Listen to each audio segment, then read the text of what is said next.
Good morning, everybody. Hopefully you're having a great day. I'm Renfail, and welcome back for another World of Warcraft video here on my channel. Now today I wanted to take a look at one of the questions I caught when I was scouring the WoW Noob Reddit subreddit, because this one jumped out at me and said, when should I start the BFA quest line in retail? Meaning, when should I start the Battle for Azeroth quest in the retail experience, not the classic experience? I thought this was a great question because I'm relatively new. I kind of had dabbled a few times here and there over the years, but really didn't get into it until the BlizzCon 2023 announcement for the War Within. So when you start off as a brand new character and you level up for the very first time, when you get out of the starter area, whether you've chosen to do the Exiles Reach starter island or like the normal traditional starting areas, around the time that you're level 10 and you're going to the main city for the first time, is when you're going to be prompted to do the Battle for Azeroth storyline. Now, if you are a brand new player, the very first time you go through, this is going to be the default leveling experience, is going to be Battle for Azeroth. When the War Within comes later this fall in 2024, Dragonflight is going to become the default leveling experience. What does that mean? Well, Blizzard has what they call a canon sort of default leveling curve if you are a brand new player coming in for the first time. And it's essentially once you've gotten through that Exiles Reach starter area, you're prompted then immediately to go into the leveling expansion, which in this case is Battle for Azeroth as of this recording until the time the War Within comes out.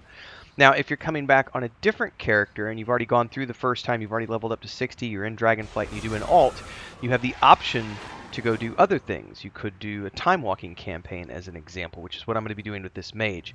But one of the things I wanted to show you very quickly is if you're confused about where you need to go or what you need to do, when you've gotten out and you're like level 10 or so, if you are in and it's different in each capital, but what you're looking for is this icon right here.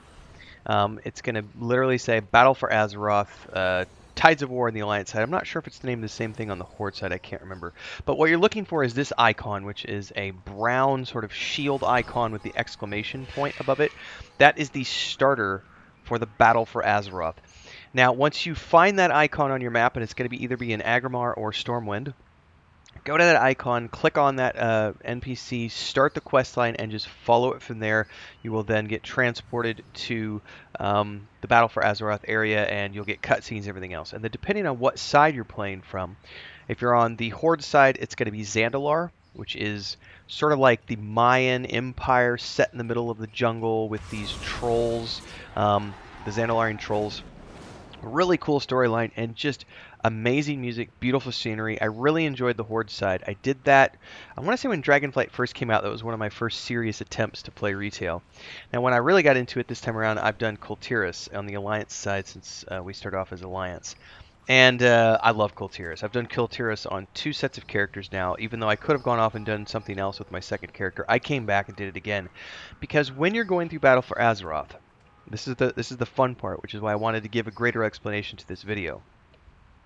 When you go do Battle for Azeroth, whether it's on this side or the other side, on the Horde side, it's meant to take you from around what I have found in my experience. If I just follow the storyline campaign and I don't do any side quests, other than maybe some of the bonus quests that are in the areas where I'm doing main campaign missions, I have ended up in the 30 to 35 level range bracket, but you still need to get to 60 to be able to start Dragonflight.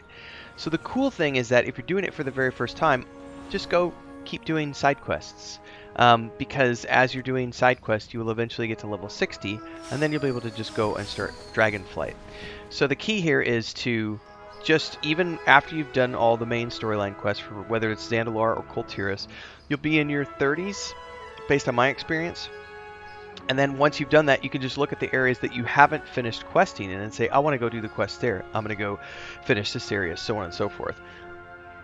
Then, when you're done, when you get to 60, you can keep clearing until you've gotten all of the storyline done for Battle for Azeroth in its entirety, because there's multiple zones per starting area, and each side has some great storylines.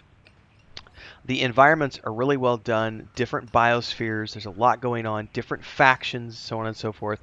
And I just found it to be genuinely fun. And the cool thing was when I took my first character through Kultiris as an example, my ranger, hunter, I went through, did the main quest, and then I went and did all of, I think it's called Drustvar, right?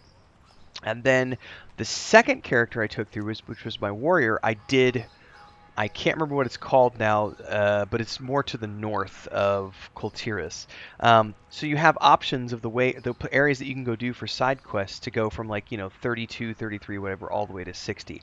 Now, if you're coming back and doing it on a second character, the key to remember is that if you've done it as like a time walking campaign, you'll want to make sure that well, that only applies to time walking campaigns. I don't want to get confused. Don't let me sidetrack.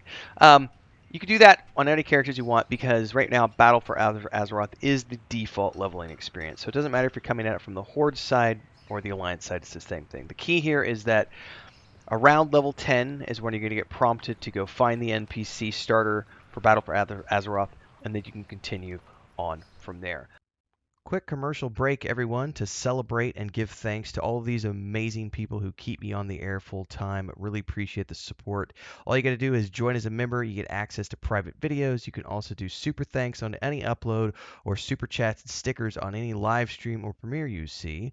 And beyond that, don't forget we're multi-streaming over on Twitch now, so you can support over there as well. Thanks so much to everybody. Let's get back to the video at hand. Now, the other thing to remember is that there are dungeons in Battle for Azeroth, and you got to remember that you can only do the dungeons for Battle for Azeroth while you were in the level bracket for Dungeons for Azeroth. So once you get 60 plus, you're meant to be off in Dragonflight, and so you're going to be doing Dragonflight dungeons, not Battle for Azeroth dungeons. At least if you do them through the Looking for Dungeon Finder. If you have a static group or a guild, you can go to the dungeon entrances and do dungeons anywhere you want, any time that you want. But if you're using like the Looking for Dungeon system, or especially if you're going to be using like follower dungeons now that those are added into the game, those are only allowed to be used in Dragonflight content, which is level 60 plus. So you can go from there and do as you see fit. Now, as far as the raids for Battle for Azeroth, if you want to get the totality of the storyline experience and not really worry about Dragonflight, just remember that if you don't want to level beyond it, you will need to turn off your leveling. That can be done in either Capital City. If there's an NPC you can find, I got another video on that, so stick around for that. But you want to turn off the XP before you get to level 60. That way you don't accidentally get booted out and only forced to do Dragonflight content if you're having fun and you want to explore the totality of Battle for Azeroth, because there is a lot there if you want to explore it in its entirety. So that's really the basis of it. It's, my experience. Level 10 plus is Battle for Azeroth, and it's kind of just whenever you finish up the starting area. If you're a new player, it's probably going to be Exile's Reach. I don't even know, do they give you an option? It's been a while since I did this. I don't even know if you get an option to do anything other than Exile's Reach for your very first character. But beyond that, you can choose like one of the original starting areas if you want to and go from there. But it's all kind of around the same. Around for level 10, you'll be prompted to go in that direction. So hopefully you enjoy. I really thought Battle for Azeroth is a great leveling expansion. It's got good storylines, it's got great voice acting, it's got good cutscenes, great music. The dungeons are fun.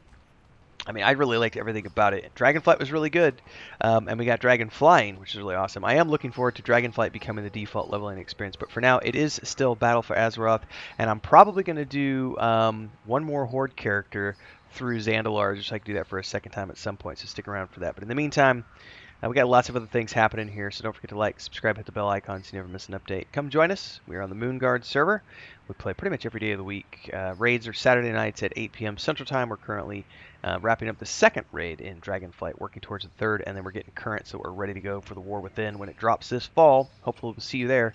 Stay safe, everybody. Happy gaming.